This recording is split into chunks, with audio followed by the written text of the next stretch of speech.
jogo. Pareceu o Faustão. A partir da... Vamos começar. Antes do César, mais uma vez fazendo as palavras do Thiago, parabenizando, porque só a gente sabe a dificuldade que você encontrou hoje aqui, baita narração. Curitiba não ajuda, mas você manda muito, César. Boa. Quer passar para o lado de lá? Então, com certeza, Thiago. Vamos começar lá. Nosso pós-jogo aqui. Opa, agora ferrou tudo aqui. Agora voltou.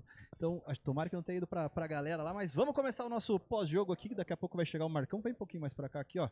Isso aí, fica centralizado ali no placar. Aí, fechou. Então, vou começar o nosso pós-jogo. O Coritiba perdeu aí fora de casa, perdeu a segunda partida seguida nesse Campeonato Brasileiro da Série B e agora se complicou. O Goiás abriu 6 pontos, tem mais times para jogar ainda na rodada. O Coritiba aí vai se encaminhando para o meio da tabela e se não nada mudar, a coisa vai ficar complicada. Então vai chegando todo mundo aqui, já está aí mais de 500 pessoas. Quer uma notícia engraçada? Gol de Matheus Bianchi no Corinthians agora.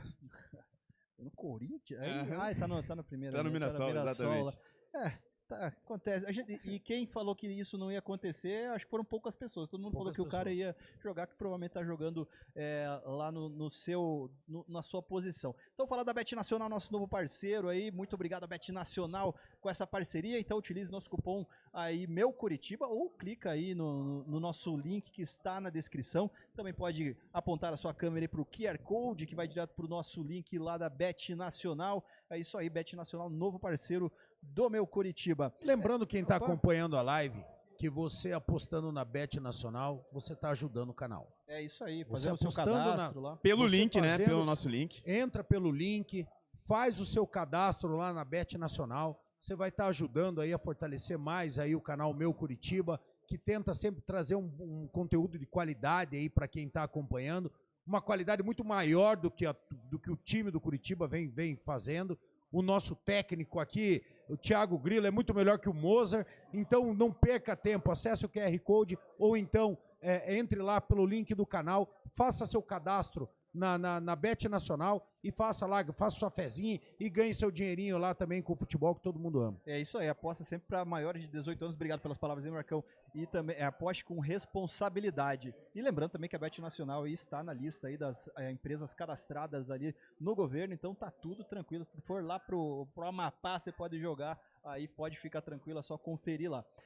Também Mangu, cozinha internacional e nacional, você encontra no Mangu, que fica ali na Rua Visconde do Rio Branco, na frente do Sesc da esquina. E quando você for até o Mangu, mostre que você segue tanto o Meu Coritiba quanto o Mangu, que você ganha uma sobremesa. Carnívoro e carnes assadas no estilo americano, sanduíches, hambúrgueres.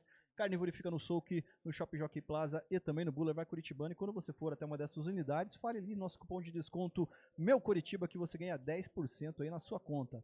Outclean, segundo o Lar do Autista, todo tratamento especializado para os autistas e acompanhamento familiar. Você na Outclean, mais informações, outclean.com.br. E também, não é porque o Coxa perdeu aí, rapaziada, que a gente tá numa jornada que foi extremamente estressante, né? Que, porra, foi pra lá e o primeiro tempo quase nem vi direito. Então, pô, a gente merece o like aí, que eu sei que quem só escutou com a gente quase nem percebeu, né? Mas tinha muita movimentação em torno aqui da nossa live. Então, pô, deixa pra gente aí o nosso like. Também se inscreve no nosso canal aí, que ajuda a gente e muito. Bom, puta, tava legal falar dos patrocinadores. Posso fazer um pedido aqui pro...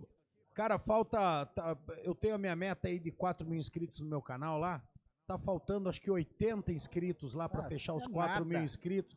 Tem uma galera, tem 500 agora no ao vivo. Quando acabar aqui, entra lá no canal Fala Marcão e se inscreve no meu canal lá também.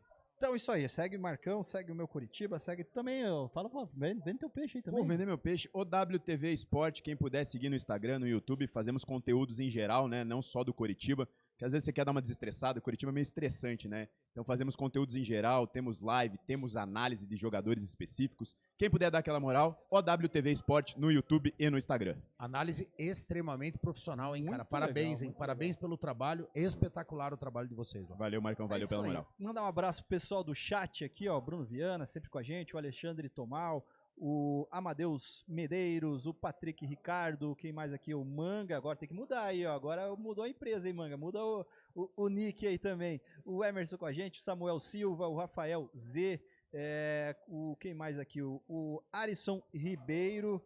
Então, um abraço aí para todo mundo que tá no chat e a palavra mais falada, mas isso a gente vai deixar pro final, Marcão e o Will, que é, falando em Will, é William Thomas, o nome mais citado aqui, mais até do que o Mozart no nosso chat. Depois a gente vai comentar sobre isso sim. Mas para a gente começar o nosso pós-jogo, Will, consegue fazer aquele resumão pra gente, cara? Vamos lá, Thiagão. Uma tragédia anunciada, como a gente falou durante a partida. O jogo, desde o primeiro tempo, já mostrou que seria a tônica o Goiás em cima. O Coritiba enfrentou muita dificuldade. Goiás marcando em cima desde o início. E se a gente for puxar o time que tentou marcar o Coritiba em cima, que foi o Operário, o Coritiba conseguiu jogar. Mas hoje foi o contrário. Entrou, parece que com medo. Como a gente citou anteriormente, a partir do momento que você entra para empatar, a derrota é certa. E parece que foi o jogo do Coritiba hoje. Como você citou, manteve a mesma escalação dos últimos jogos. E no início eu até defendi de certa forma, porque todos os últimos 3 primeiros tempos, o Coritiba foi bem. O Coritiba teve uma boa postura e caiu muito no segundo. Nesse jogo já foi diferente. Desde o primeiro tempo já foi ruim, não conseguiu jogar, foi ter a primeira finalização com 30 minutos de jogo, e no primeiro tempo só foi uma finalização, trazendo um pouquinho para o contexto do jogo. O primeiro tempo, um domínio amplo do Goiás. O Goiás chegou algumas vezes, não teve aquela chance tão clara, né? Mas com 22 minutos de jogo, o Anselmo Ramon já tinha finalizado 3 vezes. Uma delas com muito perigo perto da trave. Então a gente já via a tônica do jogo. Depois disso ainda tiveram 2 chances, uma finalização de fora do William Lepo e uma cabeçada dentro da área aos 39 minutos. Como eu disse, não teve chances tão claras, mas mostrou ser um time muito superior ao Coritiba. A gente até se assustou que a gente foi buscar a posse de bola aqui no 365 Scores e o Coritiba teve 55% de posse de bola. E mesmo assim foi amplamente dominado. Mesmo tendo posse de bola, mesmo tendo mais troca de passes, o Goiás muito mais objetivo.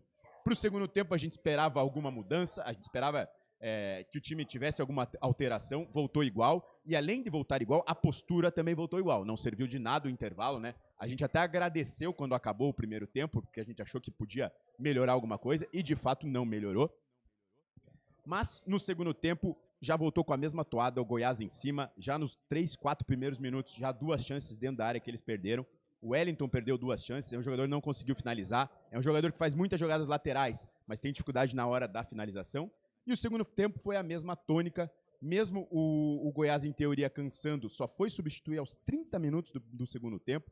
Coritiba mais uma vez previsível em suas substituições, geralmente 6 por meia dúzia, né? Mesmas posições. A gente até troca, por exemplo, Nicolas Careca por Alisson. Você espera que vai ser mais ofensivo? E não é, porque o Coritiba não consegue criar nada. Josué, que é nosso principal jogador, cansou. E de fato ele teve uma marcação individual, principalmente no primeiro tempo.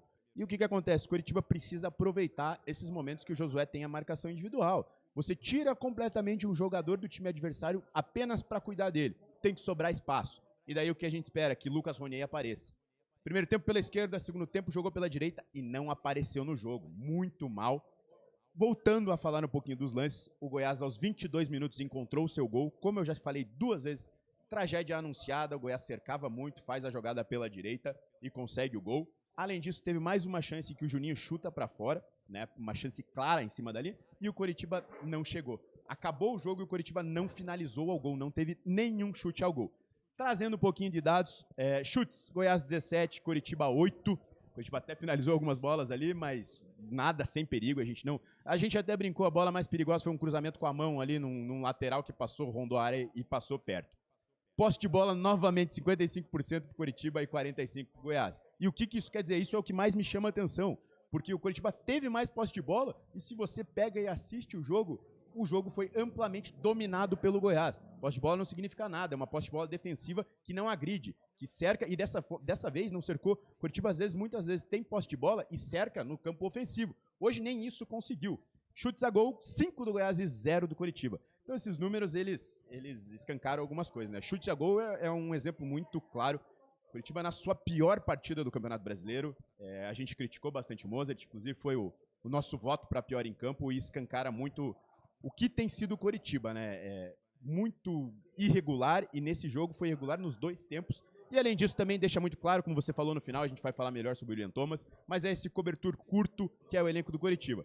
A gente critica o Mozart, ele vem errando nas suas alterações, ele vem talvez às vezes escalando errado, mas ele tem poucas peças à disposição e o banco dele é muito fraco. Então fica difícil até de fazer algo que mude tanto a partida, Thiagão. Marcão e Will, antes da gente continuar a nossa análise, tem um nome aí que você já falou, vamos deixar aqui pra galera, que César Júnior está incluído na nossa enquete hoje. Mas só para ele ganhar de alguém, Fala 2 nomes aí, um nome pra cada um aí, que pode ser considerado o melhor da partida. Cara, eu coloco o Bruno Melo, que ele é um nota 6 ali, né? O Bruno Melo não comprometeu e o próprio o Rangel, Guilherme cara. Aquino também não comprometeu e o Rangel também. O Rangel O Rangel dá pra... não Rangel teve ou culpa Aquino? no gol, não teve culpa no gol. Assim, Marcão, outra coisa que Nós eu... estamos falando de 2 zagueiros e um goleiro, cara. Rangel um time ou que perdeu. Aquino? Coloca aqui. Rangel. Rangel, então bem. Marcão, só uma coisa que eu não acrescentei, que é uma coisa que me chamou bastante atenção, essa dificuldade do Coritiba para atacar, como o Coritiba ataca com pouco. A gente falou que o Coutinho não estava conseguindo jogar, mas muito sozinho, muita dificuldade com as pontas. E além disso, daí a gente pega o gol do Goiás. Vamos pegar o gol do Rafael Gava. Quantos jogadores, se eu não me engano, eram 4 a 5 jogadores do Goiás que estavam dentro da área. Então, povoando a área. A diferença dos dois times foi muito clara nesse sentido. O Goiás povoava a área, sempre tinha gente incomodando. O Coritiba não conseguia nem rondar a área. Então, isso escancarou, ficou muito claro durante o jogo. Boa, Marcão, agora eu quero a sua análise ali, você que já estava criticando o Mozart ali, eu acho que hoje te viu mais do mesmo, só que a gente teve um adversário ali que tinha um elenco ali, um time mais bem treinado, um elenco um pouco mais qualificado, e eu acho que a gente viu a realidade que esse elenco, esse time do Coritiba está inserido na Série B hoje, né? Quando eu analiso o elenco do Goiás, eu analiso ali, obviamente que você tem que se basear com os times da Série B. É um elenco bem montado, mas não é nada demais. Eu não vi absolutamente nada demais no Goiás. E aí jogadores já, Anselmo Ramon, jogador que você já sabe como ele joga, tá aí há muitos anos jogando dessa mesma forma. E o Coritiba não consegue fazer nada de diferente. Nós já fizemos em outros momentos uma análise jogador por jogador do elenco do Coritiba. E nós chegamos à conclusão que o elenco não é dos piores, que o elenco não é tão ruim quanto vem demonstrando em campo. Porque se você analisa hoje, você pega alguns jogadores, como o próprio Seba Gomes, o Vini Paulista, o Josué, o próprio o Lucas Ronier, o Bruno Melo, o Joãozinho, os goleiros do Coritiba. Cara, são jogadores que estariam jogando em qualquer time da Série B e alguns deles estariam jogando na Série A. Ou você acha que, por exemplo, o Josué não teria espaço em alguns times da Série A? O próprio Lucas Ronier, pelo que fez o ano passado, pelo que fez no comecinho desse ano, não estaria em algum time da Série A. Ou até o Depena, ou o Vini Paulista, ou o Seba Gomes, ou até o Bruno Melo. São jogadores que estariam facilmente em qualquer time da Série B e alguns deles em algum time da Série A.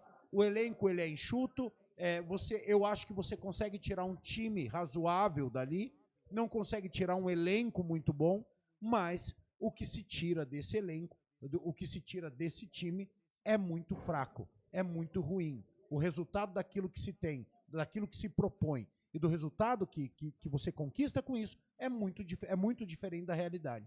Para mim, eu classifico muito o treinador, eu classifico pelo discurso. Eu classifico pela entrevista coletiva pós-jogo. Quando chega um momento que a tua entrevista coletiva ela se torna cansativa, quando você começa a se tornar repetitivo, é porque você não consegue tirar mais daquele elenco. E para mim, o Mozart não é de hoje. Eu lembro no final do Campeonato Paranaense. Posso te adiantar uma que ele vai falar na coletiva? Que no final do jogo... Não vai falar, né? Não vai hoje ele não fala. Hoje ele não fala. Mas se ele tivesse, sabe o que ele falaria? Que no final do jogo o Coritiba pressionou e quase conseguiu o empate, sendo que a gente ia assistindo o jogo, sabe que o Goiás fez 1-0 e depois recuou para fechar a casinha. E que nós sabemos também que isso é uma prática do Coritiba nas derrotas, que no final ele vai pressionar porque é um Deus nos acuda. Mas hoje nem pressionou. Nem pressionou. Hoje nem isso teve. Outro detalhe, é a terceira partida que o Coritiba toma gol e não tem o mínimo de poder de reação, né? A partir do momento que você fica atrás do placar, foi assim contra o Remo, foi assim contra a Ferroviária, a partir do momento que virou, e hoje contra o Goiás. Ficou atrás do placar, não consegue recuperar. Não consegue. E assim, para mim, o discurso está cansativo, e isso ficou muito evidenciado, e agora eu vou fazer um exercício de memória aqui com vocês. No final, quando foi eliminado no Campeonato Paranaense, quando ele foi dar uma entrevista, e na entrevista ele falou assim, eu ainda não consegui achar o time. Eu ainda não tenho o time. E ele falou num ar de desespero isso. Quem lembra dessa entrevista, vê o ar de desespero do Mozart naquele momento. E ele continua sem achar o time. Ele repete o time, porque daí na cabeça dele, ele encontrou um 11 para o Coritiba. E é por isso. Porque se você for analisar o que o Coritiba fez nesses últimos jogos, lá fez um primeiro tempo bom contra a Ferroviária. Só que o jogo tem 90 minutos. O jogo tem 90 minutos. Você não pode basear o teu trabalho em 45. Não dá. Porque enquanto não termina o último minuto dos 90, o jogo não acabou. Ele repetiu 4 vezes a escalação e 3 foram derrotas, né? 3 e partidas 3 derrotas. Então, quer dizer, se hoje ele tem na cabeça dele um time, esse time não serve. Esse time não serve. E eu vou ser repetitivo agora, porque é inadmissível o João Almeida ser reserva desse time. É inadmissível o Giovani Meura não ser opção para esse time. É inadmissível o Vini Paulista não ser titular desse time. E aí ele se contradiz, porque lá no Campeonato Paranaense, antes da contusão do Vini Paulista, ele mesmo falava que o Vini era titular no time dele. E aí deixou de ser. Deixou de ser porque daí chegou o Machado, que era um jogador que já foi dele, que ele tem confiança. Aí chega o Giovani, não me entra na cabeça o Giovani Meuro sequer ser relacionado. E o Giovani ser a primeira opção, apesar de que hoje não entrou. E não entrou porque o Moser não estava na beira do gramado, e não entrou porque o Curitiba estava num sufoco de final de jogo, porque daí ele vai mexer depois dos 30 minutos, 36 minutos, para tentar alguma coisa. E aí coloca o João Almeida numa furada de final de jogo. Então, para mim, isso são todas atitudes de um treinador que já não tem mais o elenco na mão, que já não tem mais a confiança do elenco, que o elenco não joga para ele, porque tem muito disso no futebol. O elenco, o time, joga para o treinador, briga e luta pelo treinador. Não é isso que a gente costuma ver com esse elenco do Curitiba lutando pelo Moser. O Moser, para mim, cansativo, já passou. Ele tem um time absolutamente, eu vou repetir a palavra, pragmático. Você sabe não só a escalação, como a forma de jogar e as substituições que ele vai fazer. O máximo que ele consegue, e aí ele nas entrevistas dele, a gente costuma falar, o Moser é um cara muito estudioso e tal, mas ele é estudioso, mas precisa estudar mais, cara. Me desculpa, mas o Moser precisa estudar mais. Você não pode ser treinador de futebol e ter um esquema de jogo. Você não tem variação tática. Ser estudioso e ser inteligente são coisas diferentes. São coisas bem diferentes. São coisas bem diferentes. Existe uma frase que fala sobre o esforço que eu gosto muito, é que o esforço supera o talento do talentoso que não se esforça. Mas no futebol não é tão assim. O futebol não é uma ciência exata. E o futebol não se age dessa forma. O futebol, você precisa ter o talento aliado ao seu esforço. Precisa ter. E aí, a teimosia é uma das maiores marcas negativas que um treinador pode ter. E as atitudes dele são absolutamente são baseadas na teimosia.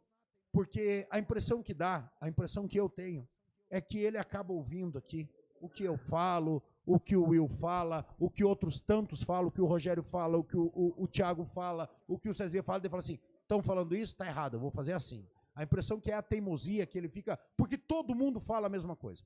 Qual é a pessoa que fala sobre Coritiba, que não fala que o meio-campo ideal para o Coritiba é o Seba Gomes, o Vini e o Josué? Qual é a pessoa que não fala isso? E aí ele escuta isso e fala, não. De maneira nenhuma, hipótese nenhuma. E aí a gente fica tentando achar virtudes em jogadores como o Machado, que ele não tem.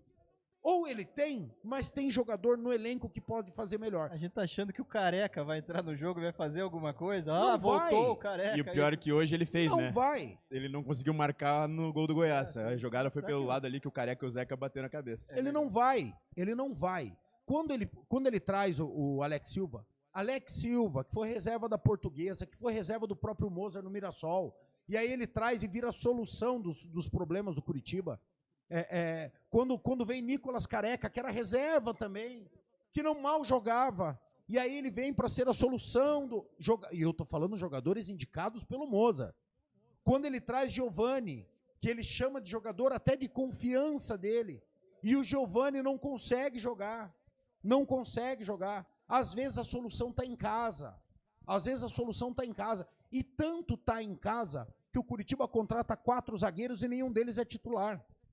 Nenhum desses zagueiros é titular. A solução foi em casa. É com o Guilherme Aquino e aí o Bruno Melo, que já estava aqui. Ele não consegue criar, ele não consegue trazer uma solução nova, ele não consegue fazer com que o time desenvolva um futebol. E ninguém está pedindo aqui um futebol vistoso. A gente está pedindo um futebol objetivo. Aquele futebol que ele fazia com o Mirassol o ano passado. Que das 38 rodadas, ele ganhou, se eu não me engano, 14 de 1-0. Mas ele ganhou. Não era bonito, mas era objetivo, né? Era objetivo. Ele não consegue fazer isso com o Curitiba. Se eu sou dirigente do Curitiba, e na eliminação do Paranaense, quando ele fala, eu não consigo achar um time, eu não consigo fazer, eu falo, cara, perdão, você não vai conseguir. Depois de Se um você não campeonato conseguir- todo, depois de uma pré-temporada. Duas pré-temporadas. Se você não conseguiu até agora, meu amigo, você não vai conseguir. Então nós vamos partir para um plano B. Isso quando é um dirigente que está buscando realmente um objetivo. Quando você pega o Curitiba com a segunda maior folha salarial e apanhando de todo mundo, e aí o exemplo que eu vou puxar agora é o exemplo da Ferroviária da Araraquara. Por que eu vou usar a Ferroviária? Porque quando algo não está dando certo, você precisa mudar a rota. Quando você mantém a rota do jeito que está, é porque a teimosia continua. E qual é o exemplo que eu falo da Ferroviária? Ferroviária, na Série A2 do Campeonato Paulista, não conseguiu acesso para a Série A1. O que ela fez? Ela contratou 14 jogadores. Ela foi atrás de um elenco melhor. Ela foi atrás de um time melhor. E aí nós vimos o resultado no jogo contra o próprio Curitiba. Ferroviária que tem acionista ali, é o Outfield, né? Da Outfield, do seu Lucas de Paula, que tem investidores na Ferroviária, que tem investidores no Maringá. E assim, eu posso até, aqui é achismo, não é informação, mas é capaz de um comecinho de junho aí anunciar um pacote do Maringá vindo para cá para ser a solução. Agora, não adianta trazer quem for. Bianchi, Vilar e Marcos Vinícius? É mais ou menos por aí. 2.0. É mais ou menos por aí.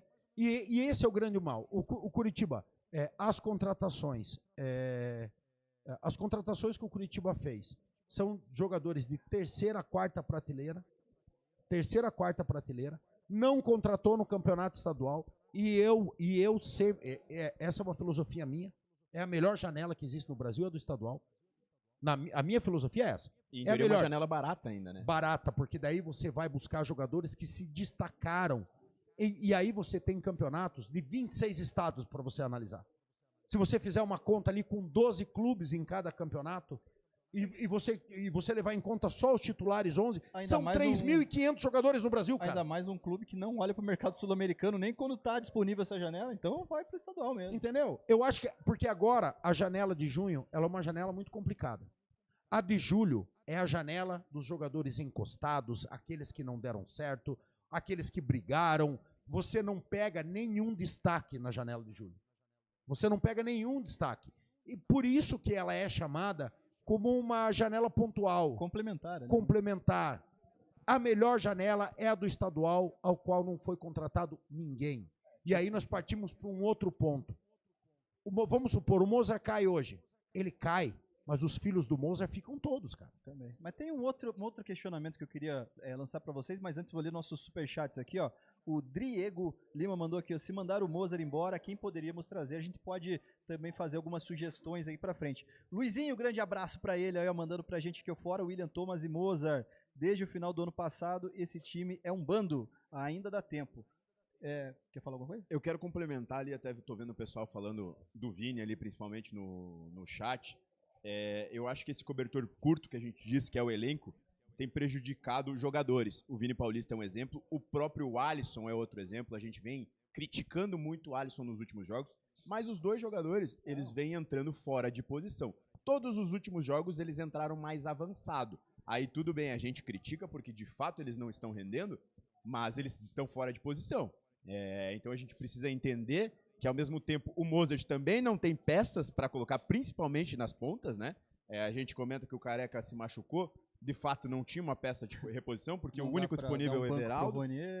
O Ronier mesmo que a gente citou, que não vem bem. Mas aí joga no 4-4-2, então? É a questão da variação tática. Mas assim, o elenco é fraco, eu digo de reposição. Até acho que o time tem boas peças ali, né? A gente pegar Josué, Ronier, em teoria são boas peças, mas o elenco é muito fraco e a gente está queimando alguns bons jogadores. O Vini Paulista é um exemplo.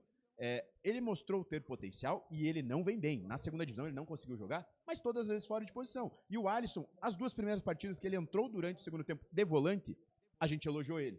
Aí a partir do momento que ele começou a jogar mais aberto, quase como um ponta, a gente criticou. Mas a gente precisa entender que não é a posição dele. Mas é o Mozart fazendo com o Alisson e com o Vini Paulista o que ele fez com o Bianchi. Exatamente. Exatamente a mesma coisa. Exatamente a mesma coisa. Inventando um volante no ataque. É o que ele gosta de fazer. E, cara, eu de verdade, se eu sou empresário desses jogadores, cara, eu vou conversar com o Mozart. Mas você tá querendo acabar com a carreira do meu jogador? Na hora eu vou conversar com o Mozart. Porque é o que ele tá fazendo. É a insistência. Eu falava, você vai morrer abraçado com o Bianchi. Isso lá no Campeonato Paranaense. Vamos lembrar que o Josué não jogou as finais do Paranaense e não jogou o jogo da Copa do Brasil. Quem jogou foi o Bianchi. Então, essa teimosia dele persiste. E você corrige isso com uma variação tática. Eu não tenho jogador, porque qual é a função do treinador? É extrair aquilo de melhor que ele tem no elenco. Extrair o melhor de cada jogador. O Mozart consegue fazer isso? Não. Ele consegue piorar o que cada um tem de qualidade no seu futebol. E é isso que ele vem fazendo. O grande problema é que quando você não tem uma variação tática, você fica improvisando jogadores, porque todo mundo tem que jogar conforme a tua cabeça. Nesse caso aqui, ó, a solução saiu duas palavras. Cara, você muda. Você não tem jogador para jogar com 3 atacantes? Não tem. Joga com 2, joga com 4 homens no meio de campo, fecha o meio de campo. Ele pode até jogar com o Machado. Ele poderia jogar com o Machado, Isso pode nem dar certo, Marcão, mas tem que tentar. Tenta. Cara. Tem que tentar. Tem que botar o João na esquerda, tem que tentar. Tenta, coloca o João na esquerda, joga com 4 no meio de campo, o Machado primeiro volante, aí joga com mais 2 volantes ali, pode ser lado a lado, ali o Seba e o Vini, e um pouquinho mais avançado com o Josué, com o Ronier e o Coutinho na frente, coloca o Zeca do lado direito, coloca o João Almeida do lado esquerdo. Tá uma opção. É como você falou, pode não dar certo, mas tenta. E não morrer abraçado com eu quero provar que eu tô certo, eu quero provar que eu tô certo. Você entendeu? Marcão, não leva a lugar nenhum, cara. Posso trazer um outro ponto de vista aqui pra gente analisar? Eu acho que todo treinador tem o seu lado teimoso ali, todo treinador, ainda mais o Mozart, que é um treinador que não dá pra gente discutir, é um treinador emergente, né? A gente tá vendo aí que fez boas Série Bs, teve trabalhos quando você tem alguma qualidade no Mozart para ele chegar aonde ele chegou aqui no Curitiba. Mas eu acho que falta no Curitiba hoje algum diretor técnico, alguém assim.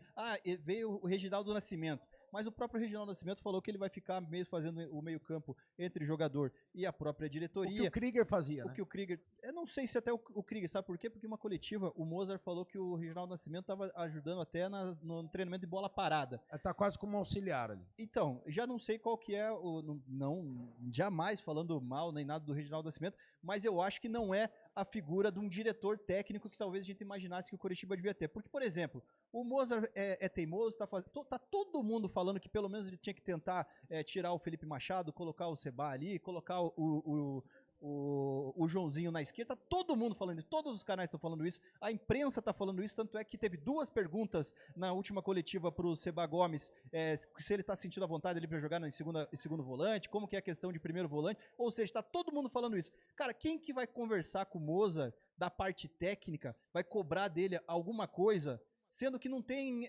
know-how para isso? Quem que vai conversar? O Jorge Andrade vai chegar nele e falar, Mozart, tem que fazer. Não vai, cara. Jorge Andrade tá aí para cuidar da parte de mercado, e mesmo assim a gente nem sabe o que tá fazendo, que a gente tá batendo no William Thomas e bate no Mozart aqui, mas ele tá ali, ó, só passando despercebido, e a gente já sabe que a última janela foi pífia, a próxima não tem expectativa nenhuma de ter alguma coisa na próxima janela, porque a gente sabe como está funcionando na mão tanto do Jorge Andrade quanto do William Thomas, é só questão que a gente bate pra caramba aqui falando dos quatro zagueiros que foram contratados, nenhum é titular, então falta essa figura de ter alguém para auxiliar o Mozart ali. Eu já falei o nome que eu gostaria. Temos vários nomes ali, Marcão. Por exemplo, no São Paulo, não sei até se agora ele continua lá, o Will até pode me ajudar nessa, mas quanto tempo ficou o Muricy Ramalho cuidando dessa parte de técnico? Tá lá ainda. Tá lá ainda, né? Tá lá. Então, lá passa treinador, vem treinador ali, e ele tá ali pelo menos para auxiliar nessa parte. Mas quem que vai chegar numa mesa ali para conversar com o Mozart? Isso não é de agora, cara. Quando o Thiago Kozlowski, lá atrás, nessa SAF ainda, assumiu o time do Coritiba, estava completamente sozinho, ele e o Reginaldo Nascimento ali, falou, o time é esse, salve pelo amor de Deus. Se vira. Se vira. E o Thiago Kozlowski, tinha alguma qualidade para chegar onde chegou. A gente Eu sabe o acho trabalho bom do treinador. Só que, cara, como é que ele vai pegar o primeiro trabalho dele num time de Série A, pegou já na zona de rebaixamento, como é que o cara vai entrar ali, vai dar entrevista, o cara se perde mesmo. Então, eu acho que faz muito tempo que Curitiba não tem essa figura de direção técnica, parece que pouco se fala sobre isso, mas tem que ter alguém para cobrar o Mozart. Não é tudo mal o Mozart, só que, cara, ele vai continuar com as mesmas teimosias dele, o mesmo pragmatismo dele, se ninguém cobrar ele. Eu já falei aqui, eu gostaria muito de ver o Vanderlei Luxemburgo fazendo essa função no Curitiba. E eu vou confessar aqui numa conversa que eu tive com o Alex, eu falei sobre isso com ele e ele falou assim, é o objetivo do Vanderlei. O Vanderlei quer ser diretor técnico. Agora surgiu um papo dele estar indo para ser diretor técnico do Santos, não sei se vingou, se não vingou. Eu não acompanhei a notícia, saiu essa notícia. Mas Marcão, assim, como ele pode ter... Vamos fazer exercício? O Mozart numa sala com o Jorge Andrade e o William Thomas e o Mozart numa sala com o Luxemburgo. Ah, diferente, né? Luxemburgo, inclusive, levou o Mozart para as Olimpíadas, tá? Foi treinador dele. Exatamente.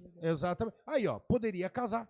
Aí, Poderia dar boa. Aí eu aceitaria e até acreditaria no trabalho do Alex como treinador. Que eu já falei que eu acho que era muito cedo para ele assumir um Curitiba, mas se viesse uma dupla dessa, daí eu acho que é outro. Mas outra a questão visão. é durante um campeonato, né? Eu acho muito difícil, por uma situação do Alex, pegar uma bomba durante um campeonato. Eu acredito que teria que ser um trabalho iniciando, sabe? Mais fácil ele não receber esse convite do que ele aceitar, porque eu acho que se ele receber, é capaz de aceitar. Eu acho que se ele receber... problema, eu acho que a gente está analisando o nosso problema de agora, né? Depois, a gente com mais calma, até a gente pode analisar vários nomes ali, quem está no mercado, é só ver o próprio Atlético ali que está procurando treinador e está pintando o próprio Fábio Matias ali como um possível treinador, então dá para ver que o mercado não está assim, tão fácil para contratar também. É isso que eu... Marcão, quer acrescentar alguma coisa? Não pode falar. Porque o pessoal falou ali de... até teve uma pergunta no Superchat, né? Você demite o Mozart, quem contrata? De fato, a gente consegue ver pelo rival agora, né? Que enfrenta dificuldades de contratar um treinador.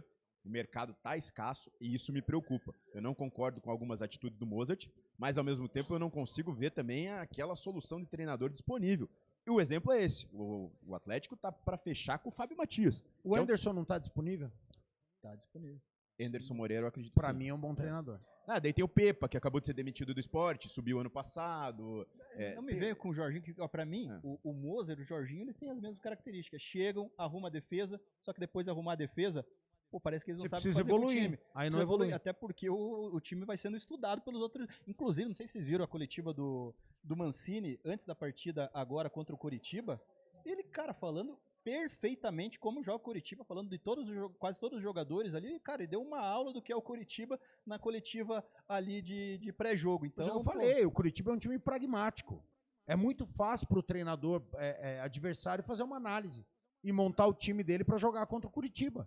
Porque o Coritiba não tem variação tática, o Coritiba não tem uma maneira diferente de jogar. Então, assim, você assistiu uma vez, você assistiu todas. E a tendência é cada vez mais o Josué ser marcado, né?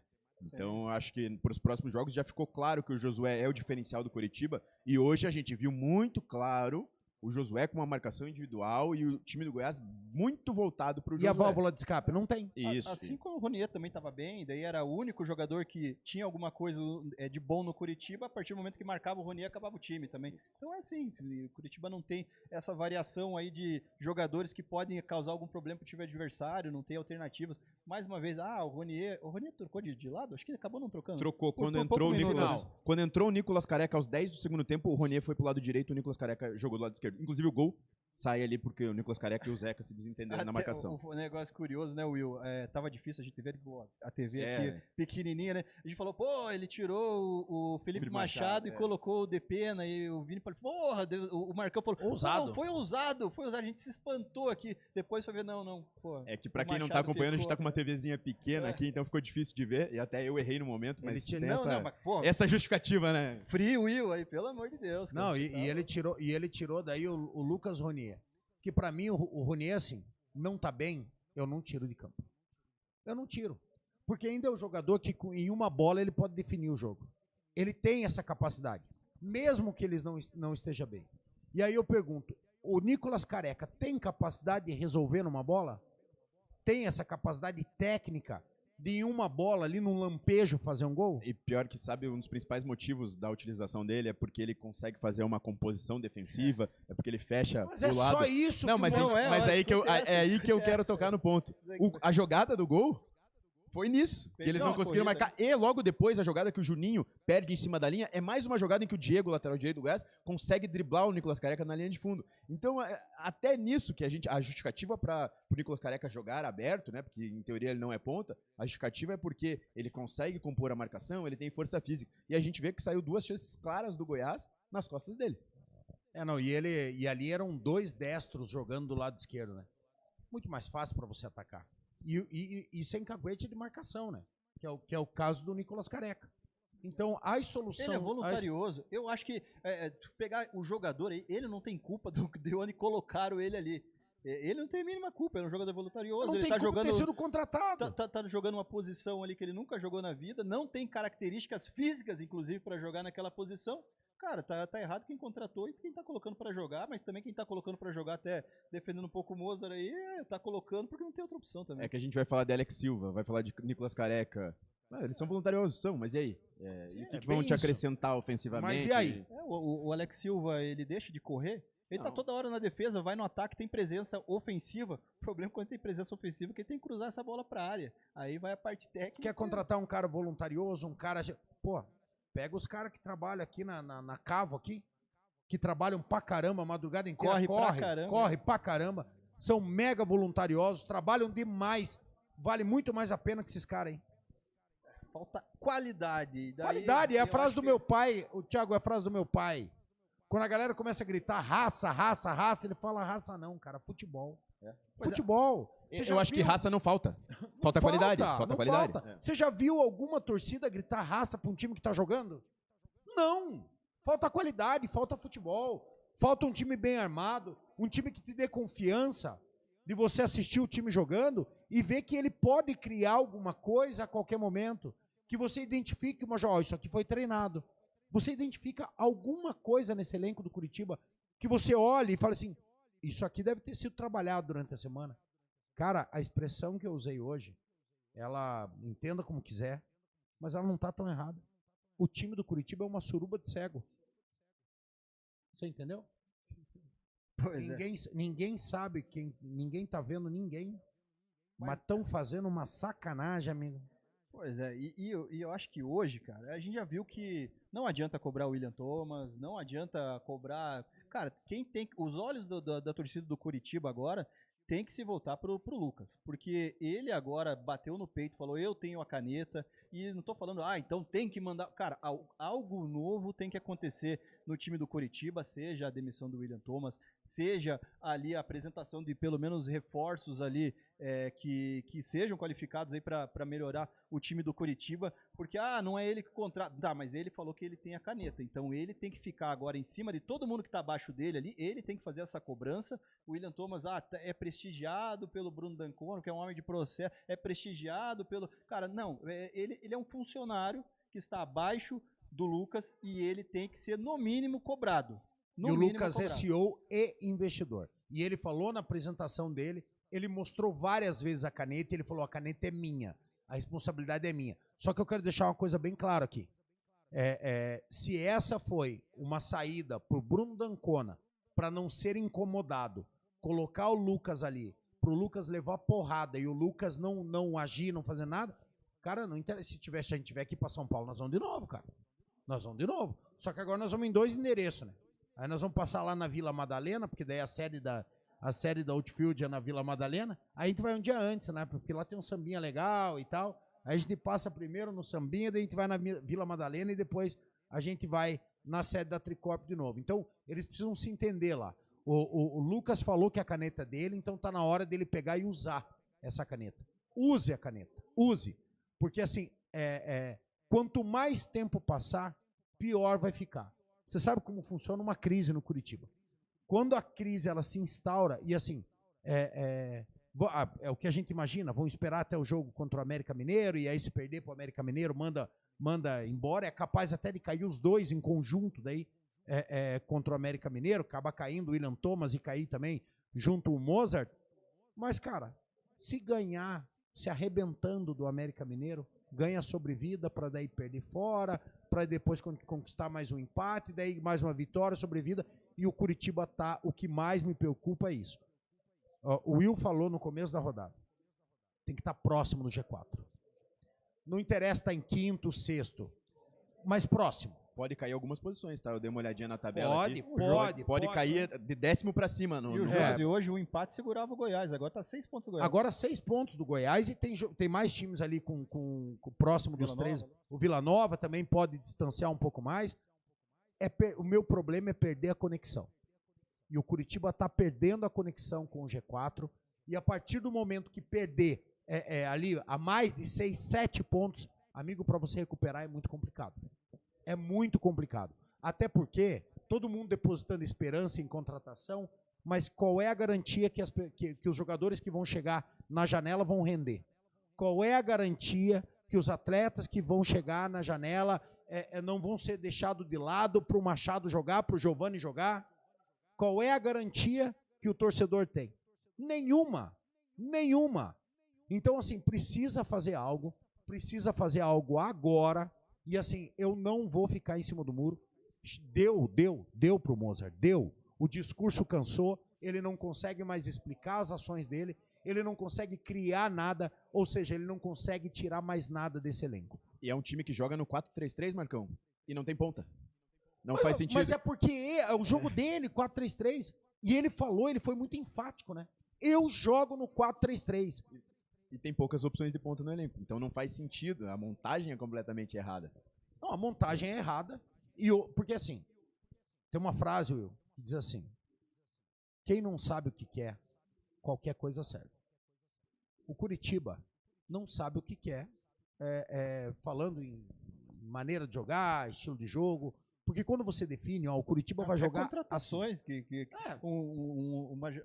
vimos algumas janelas ali que só opções de mercado, como fala, oportunidade de mercado. Então você não sabe o que você quer. Então, mas o que eu falo assim, a partir do momento que você cria, e por isso que eu falo, de repente, se vem um diretor técnico para criar essa maneira Curitiba de jogar, a partir do momento que você cria essa maneira de jogar, você busca atletas que joguem dessa forma, você busca um treinador que consiga comandar o time dessa forma. Mas aí eu vou além das contratações de jogadores. Se você pegar o Will, que faz análise como ninguém, se você pegar os últimos 5 treinadores do Curitiba, qual deles se assemelham, que você fala assim, não, o Curitiba joga desse jeito e aí eu contratei esses treinadores para eles trabalharem o time desse jeito. Qual deles é igual? A dificuldade de seguir uma linha, né? É que nem você... Vou trazer um exemplo aqui, nada a ver com o Curitiba. Você vai lá, o Vasco acabou de acontecer. O Vasco acabou de demitir Fábio Carille e contratou o Fernando Diniz. Qual é a ligação? Não tem ligação nenhuma. Nenhuma. Durante o mesmo ano, as peças são montadas para treinadores completamente diferentes. E o Curitiba passa muito por isso. Tentativa e erro, né? Isso. E vamos trazer para o ano passado, já que você citou para outros treinadores. Você pega Fábio Matias para o Jorginho. Não tem característica nenhuma. Nada. Totalmente diferente. O Mozart até é um jogo mais defensivo, igual o Jorginho. Pra mim é igual o Jorginho. Mas, assim, e deu errado com o Jorginho. Não, mas não tem conexão, né? Não tem conexão. Não tem conexão. Então, e não faz sentido. E daí, a gente até falou que a gente entendeu a contratação do Mozart, até porque ele veio de 2 boas séries B, né? Identificação, uma série de coisas ali. O contexto era certo. Mas se você pegar, não tem realmente uma relação de continuidade, de ideia de trabalho. A SAF veio com a ideia de trabalho de 3, que daí começou com o Antônio Oliveira, né, de 3 médios, né? Jogadores mais em posição física, que geralmente 3 volantes, pra você jogar com um volante, mais 2 médios aqui. E isso vem se mantendo e não vem dando certo. Eu usei esse exemplo do Vasco, que daí é um exemplo mais descomunal, né? Porque é uma diferença muito grande de Fábio Carille para Fernando Diniz. Mas para mostrar que os elencos são montados para uma ideia X de treinador. A partir do momento que você vai mudando, o elenco vai ficando, não vai fazendo sentido para determinado treinador. E é o que você falou. O Mozart sai hoje, mas as heranças ficam. Então ele pode sair se a gente tiver algum tropeço, mas jogadores escolhidos por ele, vamos citar o Giovani, por exemplo, é um jogador que vai ficar e vai ser utilizado. Então as heranças de um treinador ficam, as ideias de um trabalho ficam, e não necessariamente o próximo vai ter as mesmas ideias. Outra coisa também, né? Eu espero que não tenha as mesmas ideias. Eu acho que o futuro do Curitiba ali, até pra gente ver como que a torcida vai olhar o Curitiba no contexto geral, é essa próxima janela. Porque essa próxima janela do Mundial, Se eu não me engano, é 10 dias só de 10 janela, dias. né? 10 dias só de janela. Então não adianta esperar a janela abrir pra gente ficar naquela expectativa de quem vem, que 10 dias aqui, ó. Mas, Passou. Thiago, as contratações deveriam estar certas já. Isso que eu ia falar. Se não tá tem que tá engatilhada, agora. dificilmente vai acontecer. Agora é o momento de trazer esses atletas. Ah, mas a janela só abre lá. Não, ele pode treinar agora e estrear. Lá não tem problema. O Curitiba pode contratar quem ele quiser agora. Só não pode jogar ainda, então o cara chega aqui, já vai se adaptando. Então, o próprio Lucas falou na coletiva dele que o próximo mercado do Curitiba seria corajoso se precisasse. Audacioso. Audacioso. E de fato precisa. Tá precisando. Então é isso aí. Mais alguma coisa? Hoje falamos pra caramba ali, mas Falamos. tinha coisa pra falar, né? E é ruim ficar falando mal, mas não tem o que fazer, né, Thiago? A gente preferia estar feliz aqui com a Claro. vitória, falando bem, mas a Não, condição imagine atual é... esse clima aí, uma semana agora, mais de uma semana sem jogo, o próximo jogo é só da segunda-feira, da outra semana ainda. Então, pô, fica nesse clima a semana inteira lá, pesa pra caramba.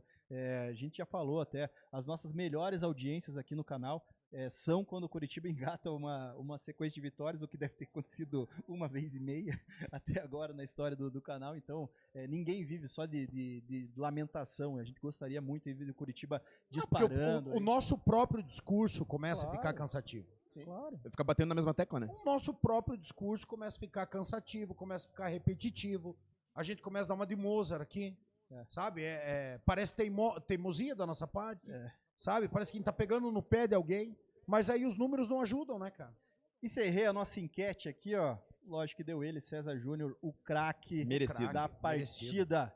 Marcão, quer fazer umas considerações finais? Quer mandar um abraço? Quer fazer o quê? Cara, quero mandar alguns abraços primeiro para todas as mães coxas que estão acompanhando. Amanhã é um dia muito especial, Dia das Mães, um dia para a mãe do meu filho que está aqui, para minha mãe. Amanhã eu vou abrir uma live, ela nem sabe ainda, vou colocá-la de surpresa na live. Vou colocar minha mãe ali para falar umas palavrinhas com todo mundo. Então um beijo grande para as mães, mandar um grande abraço. Estava aqui hoje acompanhando com a gente meu amigo Bruno Rossi, vereador de Curitiba, eu trabalho com ele, um cara sensacional. E um abraço para você que está aí junto com a gente aí, tão puto quanto nós estamos aqui, porque É difícil. o torcedor coxa branca, e nós não comentamos aqui, provavelmente na live de segunda-feira nós vamos lá, teve uma entrevista do Glenn Stenger, não sei se chegou a assistir. Eu vi. Então, e nós vamos falar na segunda-feira, e é por isso que o Curitiba está passando por isso. Porque tanto ele quanto o entrevistador dele ficaram o tempo todo falando que o Curitiba é um time médio, o Curitiba e isso me irrita muito. Ah, Marco, você acha o Curitiba grande? Eu não acho grande, eu acho o Curitiba gigante. Gigante. É só fazer conta. É só fazer conta. 3.500 times no Brasil, um país continental. Um país continental. O Curitiba está tá numa situação difícil e está entre os 40. E nós somos 3.500. É um time campeão brasileiro. Quantos times no Brasil são campeões brasileiros? É um time com expressão, o maior campeão desse estado. E aí quando você vende a imagem para os outros que o time é médio, que é pequeno, é óbvio que ninguém vai comprar. É óbvio que ninguém vai. Quando eu vejo o time do Curitiba entrando em campo de cabeça baixa, derrotados, todos eles derrotados, hoje eu sei de onde vem essa derrota. Porque ela vem de cima para baixo. O dirigente que vai e coloca o jogador, ensina ele aonde ele está, qual é a camisa e o peso da camisa que ele veste, o jogador entra com uma responsabilidade. Agora, quando o dirigente chega para um elenco e fala que é um time médio, o próprio jogador já se torna um derrotado. Então, essa cultura nós temos que acabar no Curitiba. Porque o Brasil é um país continental. A Inglaterra tem até a 7ª divisão e a Inglaterra é do tamanho do estado do Paraná. Lá tem até a 7ª divisão. Até a 3ª ou 4ª divisão, pelo menos, é valorizado. E aqui é o maior inferno do mundo, isso que nós estamos passando numa Série B, num país continental, e aí ficam querendo diminuir a história de um gigante como o Curitiba. Então eu não aceito, cara. Eu não aceito essa história de time médio, eu não aceito. Porque é uma questão de conta. Tem estados do Brasil que tem lá 20, 30 times que não estão em divisão nenhuma. Em divisão nenhuma. E o Curitiba, sim, tem títulos importantes, o Curitiba tem uma história, uma camisa pesada, tem jogadores que brilharam na história do futebol, tem uma torcida apaixonada, uma torcida que não é à toa que a Tricop veio fazer negócio com o Curitiba, eles fizeram estudos. E dentro desses estudos, o Curitiba está entre as 3 torcidas que mais consomem o clube no Brasil. No Brasil. Isso não é um time gigante? Está entre as 5 camisas mais caras do Brasil e é recorde de venda. E não é um clube grande? Então tem que parar com isso. Esses caras que enterraram o Curitiba, eles tinham que ter vergonha de passar pelo bairro Alto da Glória. Tem que fazer uma volta e não passar por ali. Essas coisas, o torcedor tem que resgatar isso. Fazer um podcast, aparecer. Tinha que ter vergonha, porque aquilo ali foi um podcast encomendado, roteirizado, com perguntas combinadas. Vem aqui, ô Glenn, você quer falar? Vamos fazer uma live? Mas daí eu vou fazer as perguntas e não vou convidar, não vou combinar com você. Não vai ter roteiro. O roteiro quem faz sou eu. O que você acha? Não vai ter. Will, opa, desculpa, Marcos. Apesar do Curitiba ter tentado estragar, amanhã acorde e dê um beijo na sua mãe. Aproveite a mãe que você tem do lado, dê um beijo, faça um carinho na sua mãe, porque mãe é mãe, meu amigo. Mãe é mãe. Eu sou pai, eu amo demais o meu filho, mas o amor que a minha esposa tem pelo meu filho, ou que minha mãe tem por mim, é diferente do amor que meu pai tem por mim, porque mãe é mãe. Aproveite o Dia das Mães amanhã, porque elas merecem. Uma ótima semana. Toda segunda-feira estamos na live no meu Curitiba, e amanhã, 2h30 da tarde, eu vou fazer uma live no almoço de Dia das Mães, e vou colocar minha mãe lá. E para quem acha que o Marcão é bocudo, vocês vão conhecer a Dona Yara amanhã. Will, valeu por hoje, irmão. Valeu, Thiagão. Até não vou falar muito de Curitiba nesse momento, que o Marcão falou bastante ali, tocou bastante nos pontos que a gente deve, a cobrança que deve ser feita, até porque a fase não é boa e a gente até fica meio cansativo de ficar falando só coisas negativas. Mais uma vez também deixar um beijo para minha mãe também, que está assistindo, comentou algumas vezes ali, Feliz Dia das Mães. Também Dona Rose Grau, mãe do nosso querido Rogério Scarione, está comentando ali no chat. Também mandar um beijo para ela, que é uma mãezona também. Então, é basicamente isso, Thiagão. Eu encerro aqui. E com a expectativa de segunda-feira, vida diferente. Espero que o time do Mozart ganhe, ele ganhe fôlego, porque a gente nunca vai torcer para uma derrota, Thiagão. Então, expectativa de que as coisas mudem em questão de uma semana aí. Isso aí. Deixar um abraço aí pro pessoal do chat que acompanhou a gente até agora. Quem tá só acompanhando também em casa, ali, sem mexer muito no chat, mas só acompanhando, ficou até agora. É doloroso ali, é pesado ali, mas a gente vai levando. Estamos todos juntos aí nessa caminhada. Também vou deixar um beijão aqui pra minha mãe, que tá aqui no meu lado, aqui, ó. Aqui a gente tá com o som desligado aqui pro bar, mas ó, um grande beijo pra minha mãe. Amo muito ela. Amanhã é Dia das Mães, não tem live, então deixa eu... Te amo, mãe. E hoje conseguimos fazer uma baita transmissão com dificuldades, né, Thiagão? Isso vale ressaltar. É isso aí. Grande abraço pra todo mundo aí. Fiquem com Deus. Aproveite o Dia das Mães. Segunda-feira tamo de volta. Grande abraço.